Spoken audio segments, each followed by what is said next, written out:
मेरा नाम श्वेता है।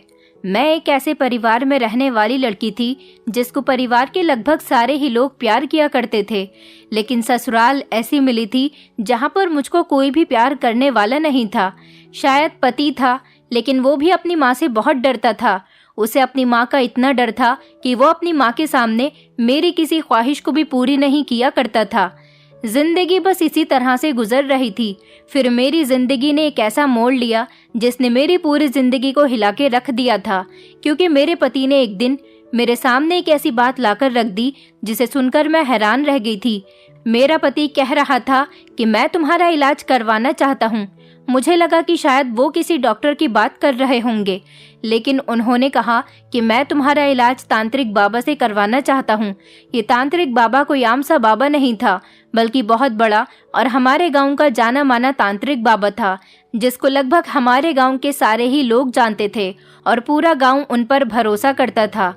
मेरे पति को भी उन पर बहुत भरोसा था, इसलिए मेरा पति मुझे उनके पास ले गया था। लेकिन जब मैं वहां गई तो तांत्रिक बाबा ने वहां मेरा इलाज करना शुरू तो कर दिया, पर मेरे सामने एक ऐसी बात कही जिसे सुनकर मेरे पैरों तले से जमीन निकल गई थी, क्योंकि तांत्रिक बाबा तो मेरे साथ कुछ मर्द अपना घमंड और अपनी इज्जत कायम रखने के लिए अपनी ही पत्नी को ऐसे खिलौने की तरह इस्तेमाल करते हैं जिनको शायद तोड़कर फेंक भी दिया जाए तो उन पर कोई फर्क नहीं पड़ेगा, और फिर उनके इंसान होने पर भी उन्हें शक होने लगता है। सुना है माँ बाप औलाद को दुनिया की हर चीज खरीद कर दे सकते हैं, मगर अच्छा भाग्य कभी भी खरीद कर नहीं दे सकते।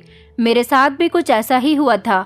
मेरी सास हमेशा मेरे पति से कहती थी कि ये लड़की कभी तुम्हें संतान का सुख नहीं दे सकती, हम तुम्हारी शादी कहीं और करवा सकते हैं, तुम तो संतान की चाहत करते करते ही मर जाओगे।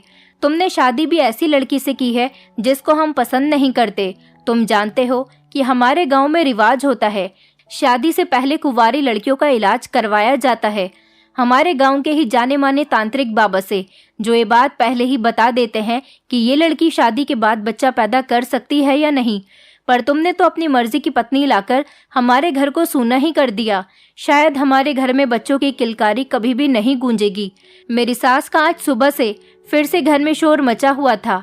ऐसा आज पहली बार नहीं, बल्कि वो हर रोज ही ऐसा किया करती थी। न जाने वो मुझसे किस बात का बैर रखती थी। हालांकि मैं उनकी बात को हमेशा इज्जत देती थी, उनका हमेशा कहना मानती थी। इस घर में नौकरानी की तरह दिनों रात काम करती थी। उनको तो किसी काम को हाथ भी नहीं लगाने देती थी ताकि वो मुझसे खुश रह सके, मगर वो तो सिर्फ शादी के कुछ दिन तक ही मुझसे खुश रही थी। मैं उनकी हर बात को खामोशी से सुनकर बैठी रहती थी। मेरे पति भी बेचारे अपनी माँ को खामोशी से देखते रहते थे, क्योंकि वो भी कुछ नहीं कर सकते थे। मेरी ससुराल में सबसे ज्यादा मेरी सास की ही चलती थी, उनकी हर बात को वैल्यू दी जाती थी, जबकि मेरे ससुर अपनी पत्नी की हर बात से खुश रहते थे और अपनी पत्नी के हर फैसले को अपनी सराखों पर रखते थे। मेरे पति ने अपनी माँ से कहा कि माँ जी, इसमें इस बेचारी का क्या कसूर है? संतान देने वाला तो भगवान है। वो किसी को जल्दी संतान देता है तो किसी को देर से देता है, किसी को एक साथ कई बच्चे दे देता है तो किसी को सूनी गोद रखता है। ये तो उसकी मर्जी है और हम लोग उसकी मर्जी के खिलाफ जाकर तो कोई काम नहीं कर सकते। अपने पति के इन शब्दों पर मैंने भी खामोशी से अपना सर झुका लिया था कि आज थोड़ा बहुत मेरे पति ने मेरी साइड से बोला था। मेरे चेहरे के नापसंदीदा एक्सप्रेशन देखकर मेरे पति अपनी माँ से नजरें चुराने लगे थे। मेरी सास कहने लगी कि हाँ, तुम सही कह रहे हो, इसमें भगवान की मर्जी होती है, लेकिन दूसरी शादी करने में क्या प्रॉब्लम है? तुमने पहले शादी तो अपनी मर्जी से कर ली, अब एक शादी हमारी मर्जी से भी तो कर लो, ताकि हम अपने पोते पोतियों की शक्ल देख सकें। तुम तो इस लड़की के गोरे शरीर और खूबसूरत चेहरे पर मर मिटे हो। सारी जिंदगी इसकी खूबसूरती के साथ तो गुजारा नहीं हो सकता। जब तुम दोनों की उम्र ढलेगी तो एहसास होगा कि बिना औलाद के बुढ़ापा कितना अकेला कर देता है। मेरी सास ने गुस्से से अपने बेटे को देखा। मेरा पति हर बार मेरी तरफ खामोशी से देख रहा था और ये बात मेरी सास को बहुत बुरी लग रही थी कि बेटा निसंतान का दुख झेल रहा है और कभी भी वो पिता नहीं बन सकेगा, ना ही कभी अपने परिवार को आगे बढ़ा सकेगा। मगर पत्नी पर कोई असर नहीं आने देता। मैंने नाराज होती हुई नजरों से अपने पति को देखा था। वो भी परेशानी से मुझे देखने लगे, कहने लगे कि मेरी माँ भी गुस्से में है, उनकी बातों को दिल पर मत लेना, वो दिल की बुरी नहीं है। मैं इतना जालिम मर्द नहीं हूँ कि संतान के ना होने पर अपनी पत्नी को घर से निकाल दूंगा या फिर उसी की आंखों के सामने दूसरी शादी कर लूंगा। मेरे पति की बात पर तो मेरी सास का पारा हाई हो गया था, जबकि मैं यकीन ना करती हुई नजरों से अपने पति के चेहरे को देख रही थी कि मेरा पति कितना चालाक मर्द था। वह ऐसे जाहिर कर रहा था जैसे मैं उसके लिए बहुत स्पेशल हूँ, लेकिन सच तो कोई नहीं जानता था। असल हकीकत क्या थी ये तो सिर्फ मैं ही जानती थी। मेरा मन चाहा कि मुझे बार बार बांझपन का ताना देने वाली सास को उसके बेटे की सच्चाई बता दूं, मगर मेरे पति की आंखें आंखों ही आंखों में मुझसे रिक्वेस्ट करने लगी कि मैं खामोश रहूं और उनकी माँ को कुछ न बताऊं। मेरी सास नफरत से मुझे देखते हुए कहने लगी कि इस खूबसूरत चुड़ैल ने मेरे बेटे को अपने काबू में कर लिया है। तुम जैसी बांझ लड़की को कोई भी आदमी अपने घर में नहीं बसाता। ये तो मेरे बेटे का एहसान है कि इसने तुझे डिवोर्स देकर घर से नहीं निकाला, बल्कि ये तो तेरी साइड लेता है। इसे तो अपने माता पिता की खुशी का भी एहसास नहीं रहा। मुझसे बहुत बड़ी गलती हो गई कि मैंने तुझे अपने घर में रहने के लिए जगह दे दी। जिस दिन तू इस घर में शादी करके आई थी उसी दिन मुझे तुझे निकाल देना चाहिए था, पर मैं तेरी खूबसूरती देखकर पिघल गई थी। मुझे क्या पता था कि तुझ जैसी बांझ को मैंने तेरी खूबसूरती देखकर अपने घर में जगह दे दी। इसने तो मेरे घर की रौनक को ही जंग लगा दिया है। मेरी सास मुझे बार बार बातें सुना रही थी। मेरा दिल गम से डूबता जा रहा था। मैं तो अपने माता पिता की वो लाडली बेटी थी जिसे घर में कभी माता पिता ने ऊंची आवाज में बात तक नहीं की थी। मुझे तो ऐसे रखा जाता था जैसे घर में मुझसे ज्यादा कोई इंसान कीमती नहीं है। मगर ससुराल में सास शादी के 1 साल बाद ही ये जताने लगी थी कि मैं बांझ हूँ। हालांकि बांझपन का ऐसा कोई प्रूफ उनके पास नहीं था। इस घर में तो मेरा खाना पीना भी दुश्वार हो चुका था। इस घर के खाने के निवाले तो मेरे हलक में अटक कर रह जाते थे।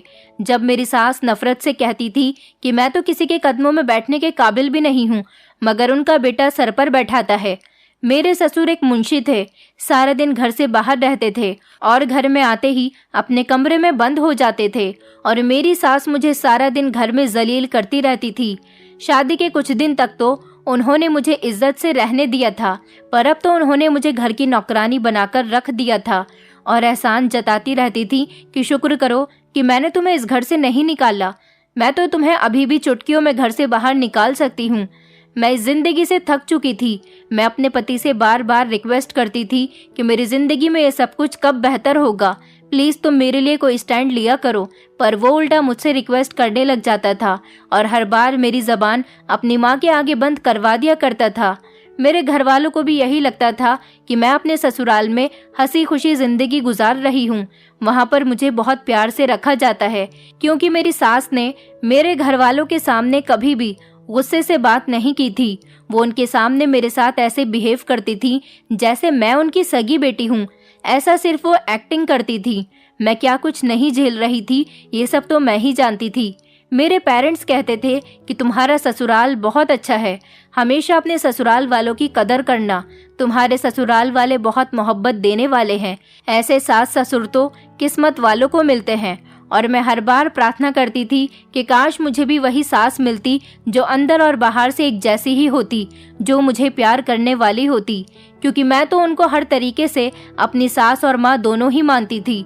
मैंने हमेशा उनकी इज्जत की थी, पर वो मुझसे ढंग से बात तक नहीं किया करती थी। उनकी नज़र में मेरी कोई वैल्यू नहीं थी। मैं ऐसी सास की ख्वाहिश करती थी जो जबान की कड़वी जरूर हो मगर उसका दिल नरम हो, जो मुझे इंसान समझे, मेरा एहसास करे। मैं अपनी सास के इन गलत शब्दों पर उठकर अपने कमरे में चली गई थी, क्योंकि अब उनके शब्द मुझसे बर्दाश्त नहीं हो रहे थे। मुझे अपने मायके की बात याद आती थी, अपनी दादी की बातें याद आती थी, तो मेरा मन करता था कि मैं अपना गला दबाकर इस जिंदगी से अपनी जान छुड़ा लूं, क्योंकि ऐसी जिंदगी का क्या फायदा जहां पर आप खुलकर सांस तक नहीं ले सकते हो। मैं रो रही थी जब कुछ देर बाद मेरा पति कमरे में आ गया और मेरे आंसू साफ करते हुए शर्मिंदगी से कहने लगा कि मुझे माफ कर दो, मेरी वजह से तुम्हारी जिंदगी का सुकून खत्म हो गया, जबकि मैंने तुमसे ना जाने कितने वादे किए थे। मैं तो अभी भी चाहता हूँ कि हम दोनों हंसी खुशी जिंदगी गुजारे, पर क्या कर सकते हैं। मेरी माँ बहुत पुराने ख्यालात की है, उन्हें मेरी फिक्र लगी रहती है, इसीलिए तो वो ऐसा करती हैं, लेकिन वो तो अचानक ही अपना रूप बदल लेती है। मैं भी उनकी इस हरकत पर यकीन नहीं कर पा रहा हूँ। उनके जैसी नरम बिहेवियर की औरत को पता नहीं क्या हो गया है। वो ऐसी नहीं थी, पर अब शायद वो भी यही चाहती हैं कि उनके पोते पोती हों और वो उनके साथ खेलें। वो ऐसी सिर्फ इस वजह से ही हुई हैं क्योंकि उन्हें भी अपने पोते पोतियों की चाहत है। मेरे पति मुझे बहलाने लगे थे और मुझे अपनी मीठी मीठी बातों में उलझाने की कोशिश कर रहे थे ताकि मैं उनकी बातों में आकर अपना मूड ठीक कर लूं। वो मुझे अपनी मोहब्बत का यकीन दिला रहे थे, मगर मैंने गुस्से से अपने पति को दूर धकेल दिया था और नफरत से कहने लगी कि मैं और ज्यादा दिन तक ये तमाशा बर्दाश्त नहीं करूंगी, क्योंकि मैं काफी टाइम से ये सब कुछ बर्दाश्त करती आ रही हूँ सिर्फ आपकी खातिर। अगर ऐसा ही रहा तो मैं उनको सब कुछ सच सच बता दूंगी और वो मुझे इस घर से क्या निकालेंगी। मैं खुद ही इस घर से हमेशा के लिए चली जाऊंगी। मेरी इस बात पर तो मेरा पति घबरा गया था। कहने लगा, प्लीज ऐसी बातें मत करो, तुम जानती हो ना कि मैं तुमसे कितना प्यार करता हूँ। मैंने तुमसे वादा किया था कि मैं शादी करके दिखाऊंगा। देखो, तुमसे शादी भी कर ली और हम दोनों इस घर में भी रह रहे हैं, और तुम अपना घर छोड़कर कहाँ जाओगी जब मैं तुम्हें इस घर से डिवोर्स देकर निकाल दूंगा? क्या इस बात से तुम्हारे माता पिता को सुकून मिलेगा? तुम जानती हो कि तुम्हारे पिता पहले से ही हार्ट के पेशेंट है। मैं बेबसी से रो पड़ी थी। यही बात मुझे हर बार रोक दिया करती थी, मगर मैंने रोते हुए अपने पति से कह दिया था कि अगर जरूरत पड़ी तो मैं यहाँ से चली जाऊंगी और अपने पेरेंट्स को भी मना लूंगी। जब सारी सच्चाई उनके सामने खुलकर आएगी तो वो लोग भी मेरे फैसले पर गर्व करेंगे। मेरी बात सुनकर तो मेरा पति घबरा गया था और मेरे हाथ थामकर कहने लगा कि प्लीज मेरे साथ ऐसा मत करो, मैं तुम्हारे बिना नहीं रह सकता। मुझे इस जुर्म की सजा मत दो जो मैंने नहीं किया, क्योंकि वो जानता था कि मेरे बाद अगर इस घर में उसकी पत्नी बनकर कोई और भी लड़की आएगी तो वो भी उसके साथ सिर्फ कुछ दिन ही रह सकेगी। एक मैं ही थी जो अपनी गलती ना होने पर भी सजा काट रही थी। मेरा पति कहने लगा, मैं क्या करूं कि अगर इस घर में सब कुछ मेरी मर्जी से चलता होता तो मैं तुम्हें फूलों की तरह रखता, कभी तुम्हें कोई तकलीफ नहीं होने देता। मुझे अपने पति के ये सारे दावे सिर्फ मतलब के ही लग रहे थे। मैंने हाथ छुड़ाकर अपने पति से कहा कि मुझ पर जो बांझपन का इल्जाम लगा हुआ है वो खत्म कर दो, तो मैं मान लूंगी कि सच में आप मेरी कदर करते हो और आप एक औरत की कदर करने वाले इंसान हो, वरना मुझे खाली शब्दों की मोहब्बत से कोई मतलब नहीं है। मेरे शब्दों पर मेरे पति अचानक ही खामोश हो गए थे और मैं उठकर बाथरूम में बंद हो गई थी। जब मैं वापस कमरे में गई तो मेरा पति किसी गहरी सोच में डूबा हुआ था। मैं इग्नोर करते हुए अपनी जगह पर लेट गई थी और सोने की कोशिश कर रही थी, मगर सास के बेइज्जती भरे शब्द मेरे कानों में गूंजने लगे। मेरी आंखों से आंसू बहने लगे थे। मुझे याद आया कि दादी ने ठीक कहा था, घर की लाडली बेटियां बहुत रोती हैं। मैं भी अपने पेरेंट्स की लाडली बेटी थी, बहन भाइयों में सबसे छोटी थी, इसलिए बड़े बहन भाई भी मुझसे बहुत प्यार करते थे। मेरी दादी हमेशा मुझे हंसता मुस्कुराता हुआ देखकर कहती थी कि मुझे तो डर लगता है इसका भाग्य न जाने कैसा होगा, क्योंकि लाडली बेटियों को तो समय रुलाता है। ये शब्द कितने दर्दनाक थे।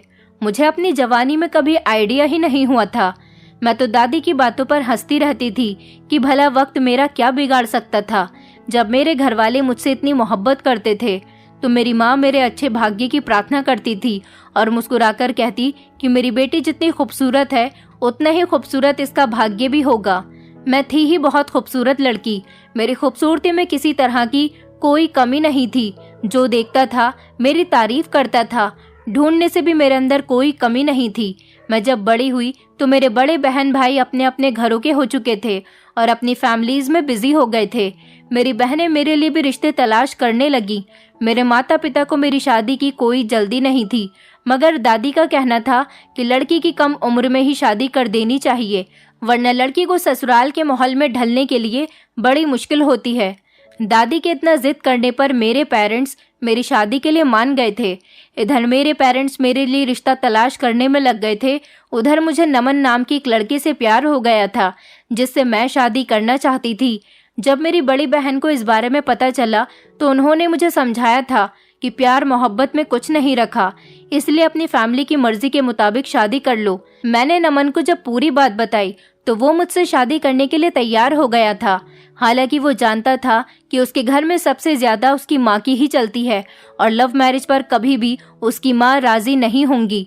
इसलिए उसने मेरे घर आकर खुद ही बात कर ली और मेरे घर वालों के सामने पूरी बात रख दी थी कि मेरी माँ कभी लव मैरिज के लिए राजी नहीं होंगी। लेकिन मेरी माँ इतनी बुरी नहीं है। मैं जानता हूँ कि जब शादी करके मैं घर चला जाऊंगा तो श्वेता की खूबसूरती देखकर वो मुझे माफ कर देंगी। उन्हें भी लगेगा कि मैंने किसी ऐसी वैसी लड़की से शादी नहीं की।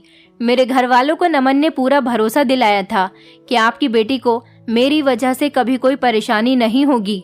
इस तरह से मेरी शादी नमन के साथ हो गई थी और मैं अपने ससुराल आ गई थी। नमन की फैमिली काफी खाती पीती और मिडिल क्लास फैमिली थी। मेरे पति की दोनों बहनें शादीशुदा थीं। उनका कोई भाई नहीं था। सास ससुर पढ़े लिखे और नौकरी करने वाले लोग थे। जब शादी के बाद हम दोनों उस घर में आए तो मेरी सास को गुस्सा तो बहुत आया था, लेकिन फिर उन्होंने देखा कि उनकी बहू इतनी खूबसूरत है तो वो मुझसे राजी हो गई थी और शादी के लगभग 4-5 महीनों तक उन्होंने मेरे साथ अपना बिहेवियर बहुत अच्छा रखा था। मेरा पति भी मुझसे बहुत खुश था। ससुराल में इतनी इज्जत और इतना प्यार पाने के बाद में खुद को दुनिया की सबसे खुशनसीब लड़की समझने लगी थी। मेरे दिल में ये डर था कि नमन से शादी करने के बाद मेरी जिंदगी मुश्किल हो जाएगी, लेकिन मेरे पति के प्यार और मेरे सास ससुर के प्यार ने मेरे दिल से वो डर भी निकाल दिया था। शादी के बाद मेरी जिंदगी बहुत खूबसूरत हो गई थी। मेरा पति मुझे रानी बनाकर रखता था। मैं ससुराल में सुकून से रहने लगी। मन करता तो काम कर लिया करती थी, वरना मेरी सास ही सारे काम करती थी। मेरे पेरेंट्स भी मेरी शादीशुदा जिंदगी से बहुत बेफिक्र और खुश हुए थे। उन्हें भरोसा नहीं था कि नमन की फैमिली इतनी अच्छी हो सकती है, लेकिन जब उन्होंने शादी के बाद मुझे खुश देखा तो वो लोग भी बहुत खुश हो गए थे। लेकिन फिर धीरे धीरे जिस तरह से महीने गुजरते गए तो मेरी सास ने घर के कामों से रिटायरमेंट ले ली थी। शुरू में तो मेरी सास ने मुझे बेटी की तरह समझा था, मगर शादी के 5 महीने बाद ही वो मुझे दबे दबे शब्दों में प्रेग्नेंट होने के लिए कहती थी। वो कहने लगी कि अब मुझे पोता पोती की शक्ल देखनी है, जल्दी ही घर में रौनक लेकर आओ। वो अपनी ख्वाहिशें मुझे बताने लगी थी। कहने लगी थी कि मेरी बेटियां जब आती हैं तो उनके बच्चों से बहुत दिल लगता है, फिर उनके जाने के बाद घर सूना सूना हो जाता है। घर में बच्चे आएंगे तो ऐसा नहीं होगा। मैं तो अपनी सास की बातों पर सर हिला दिया करती थी। मैं भी माँ बनना चाहती थी, मगर शायद भगवान की तरफ से देर थी। धीरे धीरे मेरी शादी को 1 साल गुजर गया था, पर अभी तक मैं प्रेग्नेंट नहीं हुई थी। मेरी सास का बिहेवियर मेरे साथ बहुत बुरा हो गया था। वो मुझे बांझ बांझ कहती थी कि अगर तू माँ बनने वाली होती तो ना जाने कब की बन गई होती। दूसरों की बहुओं को देखो, शादी करके आती हैं तो 1-2 महीने बाद ही खबर सुना देती हैं, लेकिन यहाँ तो शादी को इतना टाइम हो गया, कोई खबर ही नहीं मिली। मेरा पति तो सारा दिन मोबाइल पर बच्चों की वीडियो देखता रहता था और प्लानिंग करता रहता था कि हमारा बच्चा होगा तो हम उसकी कैसे परवरिश करेंगे और उसे कैसे रखेंगे। सबके जोश और इंतजार के बावजूद हमारी शादी को 1.5 साल से ऊपर हो गया था, मगर अभी तक मुझे कोई खुशी नहीं मिली थी। मेरी सास बहुत ज़्यादा परेशान रहने लगी थी। न जाने कौन कौन सी घर में पूजा रखती थी। कभी कहती कि तुम्हें नज़र लगी हुई है, तो कभी कहती कि चलो मैं तुम्हें किसी डॉक्टर को दिखा लाती हूँ, ज़रूर तुम्हें कोई ना कोई दिक्कत है। मेरे ससुर सास को सब्र करने के लिए कह दिया करते थे, लेकिन सब्र तो मेरे पति और मुझ में भी नहीं था। इन 2 सालों में हमने बहुत प्रार्थनाएं की थीं और बहुत इंतज़ार किया था। अब तो हमसे आस पड़ोस के लोग भी पूछने लगे थे। मैं हर टाइम परेशान रहने लगी थी। ऊपर से मेरी सास की बातें जो मुझे चैन से सांस भी नहीं लेने देती थी। शुरू के कुछ ही महीने तक मेरी सास का बिहेवियर मेरे साथ बेटी के जैसा था, लेकिन फिर उन्होंने तो बिना सोचे समझे ही मुझे बांझ कहना शुरू कर दिया था। हर वक्त मेरे सामने उन लोगों की बातें करती थी जिनकी शादियां हमारी शादी के बाद हुई थी, मगर वो लोग माता पिता बन चुके थे। मैं हमेशा परेशान सी रहने लगी थी और यही सारी बातें सोच सोच कर मेरी तबीयत खराब रहने लगी थी। मेरा पति फिक्रमंद हो गया और मुझसे कहने लगा कि लोगों को तो 10 साल बाद भी बच्चे होते हैं और हमारी शादी को तो अभी सिर्फ 2 साल ही हुए हैं, तुम टेंशन क्यों लेने लगी हो। मैं बहुत रोने लगती थी। अपनी सास का इतना कड़क बिहेवियर मैं बर्दाश्त नहीं कर पा रही थी। घर में सारा दिन हम औरतें होते थे। सास तो मुझसे सारा दिन ढंग से बात नहीं करती थी। मैं अकेले ही बिना किसी से बातचीत किए घर के सारे काम करती थी। इस घर में मेरे पति के अलावा मुझसे कोई बात भी नहीं करता था। कभी कभी मेरी नंदे भी आती तो वो भी मुझे बातें सुनाने लग जाती थी। कहती कि हमने तो शादी के 1 साल में ही एक बच्चा कर दिया था। मुझे अफसोस होता था कि मैंने नमन से शादी करके बहुत बड़ी गलती की है, क्योंकि इस घर में मेरी कोई इज्जत नहीं थी। नमन मुझे इज्जत नहीं दिलवा सकता था, क्योंकि उसे अपनी माँ से बहुत डर लगता था। उसने अपनी शादी अपनी मर्जी के मुताबिक कर ली थी, यही बहुत बड़ी बात थी, लेकिन इसके आगे वो कुछ नहीं कर पा रहा था। मैं चाहती थी कि जल्द से जल्द मेरा भी बच्चा हो जाए, ताकि घर वालों का बिहेवियर मेरे साथ अच्छा हो जाए। मेरे हर टाइम रोने पर मेरा पति परेशान रहने लगा था।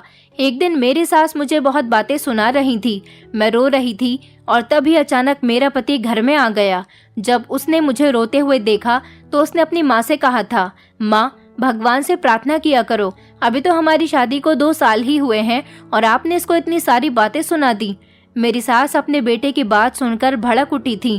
कहने लगी कि डरती हूँ, कहीं तेरा परिवार तेरे बाद आगे नहीं बढ़ा तो तेरी कोई पीढ़ी नहीं चलेगी। मैं बस इसी बात से डरती हूँ, मुझे जल्द से जल्द खुशखबरी चाहिए। मैं सास के शब्द पर बहुत दुखी हुई थी।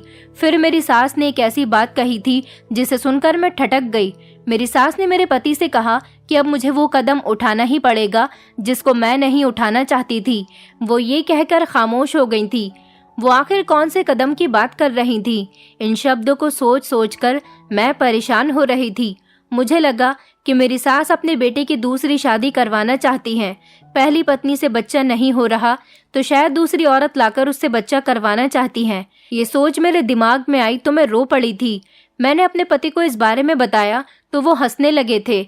ऐसा पहली बार तो नहीं था, क्योंकि मेरी सास इससे पहले भी कई बार मेरे पति से दूसरी शादी के बारे में कह चुकी थी, मगर मेरे सामने नहीं। वो उनको चोरी चुपके ये बात कहती थी। आज तो उन्होंने शायद छुपे शब्दों में इस बात को मेरे सामने भी जाहिर कर दिया था। मेरे पति कहने लगे कि ऐसा कुछ भी नहीं है, मैं तुम्हें छोड़कर किसी और से शादी नहीं कर सकता। उन्होंने मुझे भरोसा दिलाया कि वो मुझसे बहुत प्यार करते हैं और चाहे कुछ भी हो जाए, उनकी माँ उनसे कितना ही क्यों ना कहे, पर वो दूसरी शादी किसी भी हाल में नहीं करेंगे। अपने पति की बात सुनकर मुझे थोड़ी तसल्ली हुई थी और उन्होंने मुझे बेफिक्री से सोने के लिए कहा था। मैं गहरी नींद में सो चुकी थी, लेकिन अचानक मेरी आंख खुल गई। वो आधी रात का समय था। जब मैंने बिस्तर पर देखा तो मेरे पति बिस्तर पर मौजूद नहीं थे। मैं कंफ्यूज हो गई थी कि वो इतनी रात को कहाँ चले गए। वॉशरूम का दरवाजा भी खुला हुआ था, वो वहां पर भी नहीं थे। मैंने घड़ी में टाइम देखा तो रात के 3 बज रहे थे। आखिर वो इस टाइम कहाँ जा सकते थे? मैं दबे हुए कदमों से अपने पति को देखने के लिए कमरे से बाहर निकल रही थी, लेकिन जैसे ही मैं आंगन में पहुंची तो ये देखकर मैं घबरा गई कि मेरे पति और मेरी सास आंगन में बैठे हुए इतनी रात को न जाने क्या बातें कर रहे थे। मैं अचानक ही पीछे को हट गई ताकि उन लोगों को ये न लगे कि मैंने उनको बातें करते हुए देख लिया है और वो लोग मुझे देखकर खामोश न हो जाएं। इस टाइम पर वो बहुत धीरे धीरे बातें कर रहे थे। मुझे उनकी एक भी बात समझ नहीं आई, लेकिन मैं ठिठक गई थी कि रात के इस वक्त आखिर ऐसी कौन सी बात है जो की जा रही है। क्या कोई बहुत जरूरी बात है? क्योंकि इंसान आधे रात के समय कोई जरूरी बात ही कर रहा होता है। 2 मिनट ही उन लोगों ने बात की थी, फिर मेरे पति भी कमरे की तरफ बढ़ने लगे। मैं फौरन अपने बिस्तर पर जाकर लेट गई थी और ऐसे एक्ट करने लगी जैसे मैं अभी तक सोई हुई हूँ। मैं सोती रही थी और इसी तरह मेरी आंख फिर सुबह को खुली थी। अगले दिन मैंने अपने पति से जिद की कि हमें भी डॉक्टर से एक बार चेकअप करवाना चाहिए। मैं वैसे भी सास के बिहेवियर से हमेशा परेशान रहती थी, क्योंकि उससे पता चल जाता कि मैं बांझ हूँ या नहीं। मेरे पति को इस बात से कोई एतराज नहीं था। हम दोनों ने जाकर अपना चेकअप करवा लिया। डॉक्टर ने हमारे कुछ टेस्ट करवाए थे। अपने टेस्ट करवाकर हम लोग घर आ गए। मेरी सास ने जब चेकअप की बात सुनी तो वो बहुत खुश हो गई थी, जैसे उन्हें बच्चे की खुशखबरी मिल गई हो। हमारी रिपोर्ट्स आना अभी बाकी थी। मैं डरी हुई थी कि न जाने क्या बात निकले। मैं रो रो कर भगवान से प्रार्थना कर रही थी मेरे अंदर कोई कमी नहीं आए, हम दोनों की ही रिपोर्ट्स पॉजिटिव आए। अगर मेरी रिपोर्ट में कुछ गड़बड़ आ गई तो मेरी सास पक्का मेरे पति की दूसरी शादी करवा देगी। वो मुझे बिना किसी सबूत के ही बांझ कहती रहती है, फिर तो उनके पास पक्का सबूत होगा। मेरे पति मुझे भरोसा दिलाते कि हम दोनों ठीक हैं और हमारे संतान भी हो जाएगी, मगर मेरे पति का ये भरोसा उस दिन चकनाचूर हो गया था जिस दिन रिपोर्ट्स आई थी। मैं तो बिल्कुल ठीक थी, मगर कमी मेरे पति के अंदर आई थी। वो कभी पिता नहीं बन सकते थे। वो ये बात सुनकर शॉक्ड रह गए। कमी मेरी सास के बेटे के अंदर थी और वो इतने सालों से मुझ पर अत्याचार करती आ रही थी और जो मुंह में आता था मुझे कह दिया करती थी। मैं ये बात अपनी सास को बताना चाहती थी, मगर मेरे पति ने मना कर दिया और उन्होंने मुझसे रिक्वेस्ट की। मेरे सामने अपने हाथ जोड़ने लगे कि इस बारे में मेरे परिवार में किसी को कुछ पता नहीं चलना चाहिए। तुम जानती हो कि उन लोगों के सामने मेरी इज्जत खराब हो जाएगी। मेरे पति बहुत ज़्यादा जिद कर रहे थे और बहुत अफसोस में थे। मुझे उनकी हालत पर अफसोस हो रहा था और मैंने सोच लिया था कि एक पत्नी होकर मैं अपने पति का सर नहीं झुकवा सकती। जब घर वालों ने इस बारे में पूछा तो मैंने कह दिया था कि सब ठीक है। मैं अपने पति की बात छुपा गई थी क्योंकि मुझे अपने पति का झुका हुआ सर बर्दाश्त नहीं हुआ। काफ़ी दिन हो गए थे। मेरे पति सैड से रहते थे। मेरी सास हर दिन मुझे बांझपन का ताना देती थी और मुझे बेइज्जत किया करती थी। मेरे पति अपना सारा सच छुपाकर जो इल्ज़ाम मुझ पर लगते थे उन्हें खामोशी से सुनते रहते थे और वो अपनी माँ के सामने जबान बंद रखने लगे थे और तो और मुझे भी खामोश करवा देते थे। मैं अपने बारे में बताकर अपनी ख्वाहिश पूरी करना चाहती थी ताकि अपनी सास को मुंहतोड़ जवाब दे सकूं, लेकिन मेरे पति मेरे सामने रिक्वेस्ट करने लग जाते थे कि ऐसा मत करो। एक दिन मेरे पति ने मुझसे कहा कि तुम जल्दी से तैयार हो जाओ। मैंने उनसे कहा कि क्यों, हम लोग कहाँ जा रहे हैं? उन्होंने कहा कि मैं तुम्हें एक तांत्रिक बाबा के पास लेकर जाता हूँ जो हमारे गांव के फेमस बाबा हैं। बहुत सारे ऐसे लोग हैं जो उनके पास जाकर पेरेंट्स बन गए। उन्होंने कहा वो तुम्हारा सारी रात इलाज करेंगे और उसके पूरे 1 महीने बाद तुम्हें माँ बनने की खुशी मिलेगी। मैंने अपने पति से कहा लेकिन कमी तो आपके अंदर है, आखिर वो मेरा इलाज क्यों करेंगे और वो भी सारी रात? मेरे पति ने कहा कि ज्यादा सवाल जवाब मत करो, चलो मेरे साथ चलो। मेरे पति मुझे मेरे भाई का बहाना लेकर वहां ले गए थे। अपने पति की इतनी जल्दबाजी मुझे शक में डाल रही थी। हम लोग रात के टाइम पर तांत्रिक बाबा के पास चले गए थे। वहां तांत्रिक बाबा के कमरे में मुझे अकेला जाने के लिए कहा गया था। मैंने अपने पति की तरफ हैरानी से देखा कि आखिर ऐसा कौन सा इलाज है जो बंद कमरे में और रात के वक्त अकेले में किया जाएगा। मेरे पति ने कहा कि अगर बच्चा चाहिए तो ऐसा करना ही होगा और तुम फिक्र मत करो, इधर बाबा तुम्हारा इलाज करेंगे, उधर बाबा के लोग दूसरे कमरे में रात भर मेरा भी इलाज करेंगे। इस तरह से हम दोनों का बच्चा हो जाएगा। अपने पति की बात सुनकर मुझे थोड़ा सुकून मिला था। मैं अपने पति को रोती हुई हालत से देख रही थी। उन्होंने मुझे तसल्ली दिलाई कि कुछ नहीं होगा, माँ बनना है तो ये सब कुछ तो झेलना ही होगा।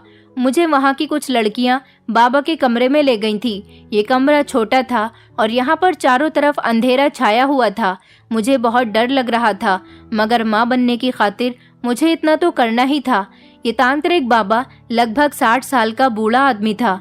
मैं जब कमरे में गई तो तांत्रिक बाबा ने मुझे आंखें बंद कर कर लेटने के लिए कहा। मैं लेट चुकी थी। मुझे ये सब कुछ बड़ा अजीब लग रहा था। फिर अचानक तांत्रिक बाबा ने मेरे मुंह पर एक रुमाल लगा दिया जिसकी खुशबू मेरे दिमाग पर चढ़ गई और फिर मैं बेहोश हो गई। उसके बाद मुझे पता ही नहीं चला कि मेरे साथ क्या हुआ। सुबह जब मेरी आंख खुली तो तांत्रिक बाबा ने मुझे उठने के लिए कह दिया था।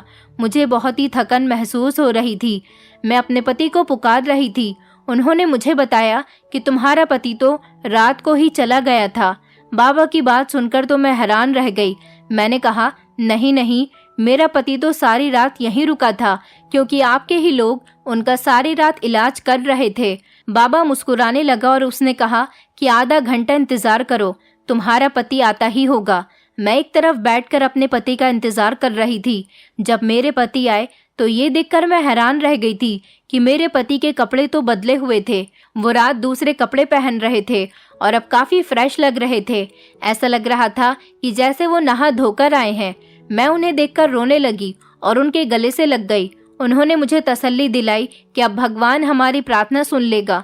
मैंने कहा कि आप कहाँ चले गए थे? वो कहने लगे कि मैं तो यहीं पर ही टहल रहा था, पर अपने पति के कपड़े तो मुझे कुछ और ही बता रहे थे। मैंने उनसे कोई सवाल नहीं किया था। मैं खामोश रही थी, मगर मुझे कुछ गड़बड़ का एहसास होने लगा था। मुझे ऐसा क्यों लग रहा था कि मेरे पति मुझसे झूठ बोल रहे हैं। मेरे पति मुझे वापस घर ले आए थे। मैं घर जाकर गहरी नींद में सो गई थी। मेरे ससुर की इन दिनों तबीयत खराब चल रही थी, इसीलिए मेरी सास अपने पति की सेवा में लगी हुई थी। दिन के टाइम जब मैं होश आई तो अपना सर पकड़कर बैठ गई। रात का नज़ारा और तांत्रिक बाबा की हरकत मुझे याद आई तो मैं रोने लगी थी, क्योंकि मेरे शरीर से अजीब तरह की बदबू आ रही थी। मैं लड़खड़ाते हुए बाथरूम में नहाने के लिए चली गई थी और रोने लगी थी कि पता नहीं मुझे माँ बनने के लिए क्या क्या करना पड़ेगा। माँ बनने की खातिर एक अनजान इंसान के साथ सारी रात गुजारी है।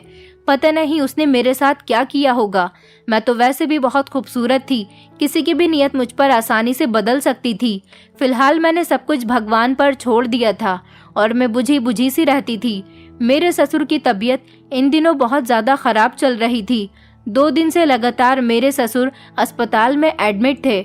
मेरे पति और मेरी सास रात को अस्पताल में वहीं पर ही रुक रहे थे। मैं घर में अकेली थी, इसलिए मेरी बड़ी नंद मेरे साथ रुकने के लिए आ गई थी और उसकी बातें भी कम नहीं थी। वो भी मुझे दिन रात ताने दे रही थी। मेरे ससुर को अस्पताल में रहते हुए अब 1 हफ्ता हो गया था, लेकिन उनकी तबीयत बेहतर नहीं हो रही थी। दिन के समय मेरे पति 2 घंटे आराम करने के लिए घर पर आ जाते थे, जिसमें वो सो जाते थे और मुझसे कोई बात नहीं करते थे, क्योंकि वो अस्पताल में सारा दिन और सारी रात रुकने की वजह से बहुत ज़्यादा थके हुए होते थे। और फिर उसके बाद वो दोपहर का खाना लेकर वापस अस्पताल चले जाते थे। कुछ दिन गुजरे तो मेरे ससुर की तबीयत में कुछ बदलाव आया था, लेकिन उसके बाद मेरी तबीयत कुछ बदली बदली सी रहने लगी थी। ऐसा लगता था जैसे मुझे चक्कर आ रहे हैं और मुझे उल्टी आ रही है। मैं जो भी खाती थी उल्टी कर दिया करती थी। मेरी समझ नहीं आ रहा था कि मेरी तबीयत को क्या हो गया। एक दिन जब मेरी नंद ने मुझे उल्टी करते हुए देखा तो वो मुस्कुराने लगी। उसने मुझसे कहा कि अब घर में रौनक आने वाली है। उसकी बात सुनकर मेरी तो कुछ समझ नहीं आया था। उसने कहा, भाभी तुम प्रेग्नेंट हो, तुम माँ बनने वाली हो, तुम्हारी तबीयत इसीलिए ऐसी हो रही है। मैं अपनी नंद की बात सुनकर हैरान रह गई थी, क्योंकि ऐसा तो तब मुमकिन था जब मेरे पति या मेरे बीच कोई संबंध होता। इतने दिनों से मेरे पति रात और दिन अस्पताल में ही गुजार रहे थे और मैं उनकी कमी के बारे में भी अच्छी तरह से जानती थी। अपने दिल की तसल्ली के लिए मेरे लिए ये जानना ज़रूरी था कि क्या मेरी नंद सच कह रही थी। मैं खामोशी से मेडिकल पर गई और जब मैंने अपना टेस्ट किया तो रिपोर्ट पॉजिटिव आई थी। रिपोर्ट देखकर तो मेरे पैरों तले से ज़मीन निकल गई थी कि आखिर ये बच्चा किसका है, क्योंकि ये बच्चा मेरे पति का तो नहीं हो सकता। आज भगवान ने मुझे माँ बनने की खुशी दी थी, पर यह खुशी मेरे लिए किसी बहुत बड़े गम से कम नहीं थी, क्योंकि मैं अच्छी तरह से जानती थी मेरे साथ कुछ तो गलत हुआ है। ये बच्चा मेरे पति का नहीं हो सकता। मैं बहुत रोई थी। अब मुझे अपने पति के घर आने का इंतज़ार था। अस्पताल से फ़ोन आया था कि मेरे ससुर को डिस्चार्ज कर दिया गया और वो 2 घंटे में घर वापस आ जाएंगे। जब मेरे पति घर वापस आए तो कमरे में आ गए थे। मैंने उनको बताया कि मैं माँ बनने वाली हूँ। ये बात सुनकर तो वो बहुत खुश हुए थे। उनकी खुशी का कोई ठिकाना नहीं था। मैंने कहा, लेकिन मैं ये बात अच्छी तरह से जानती हूँ कि ये बच्चा आपका नहीं है। अब आप मुझे सच सच बताओ कि ये बच्चा किसका है, वरना मैं आपका जो राज है वो सारे घर वालों को बता दूंगी। मेरा पति कहने लगा, अगर मेरे अंदर कमी होती तो तुम माँ कैसे बनती। मैंने कहा, लेकिन आप तो पिछले 1 हफ्ते से अपने पिता के साथ अस्पताल में रह रहे हो, तो फिर मैं माँ कैसे बन सकती हूँ। मेरी बात सुनकर मेरा पति शर्मिंदा हो गया था। मैंने अपने पति से रो रो कर कहा था कि प्लीज़ मुझे सच बता दो कि क्या सच है, मैं अब और बर्दाश्त नहीं कर सकती। फिर जो सच्चाई मेरे पति ने मुझे बताई थी उसे सुनकर मेरे होश उड़ गए थे और मेरा मन कर रहा था कि मैं कहीं डूब कर मर जाऊं। मेरे पति ने कहा कि मैं तुम्हें नहीं छोड़ सकता था और फिर माँ ने भी तुम्हारा जीना दुश्वार किया हुआ था। मुझे माफ़ कर दो, मैं औलाद के सुख में अंधा हो गया था। मैंने सुना था कि इस गांव में तांत्रिक बाबा हैं जो बांझ औरतों का इलाज करते हैं और उनके इलाज से औरतें बच्चा पैदा कर देती हैं, लेकिन वो उन आदमियों का इलाज नहीं करते जिनके अंदर कमी होती है। मैं जब बाबा के पास गया और उनको मैंने पूरी बात बताई तो उन्होंने कहा था कि तुम अपनी पत्नी को मेरे पास भेज देना, मेरी वजह से वो माँ बन जाएगी और घर जाने के बाद तुम भी उसके साथ संबंध बना देना। मुझे उम्मीद है कि तुम्हारी पत्नी जल्द ही माँ बन जाएगी और उसे शक भी नहीं होगा कि ये बच्चा तुम्हारा है या फिर मेरा।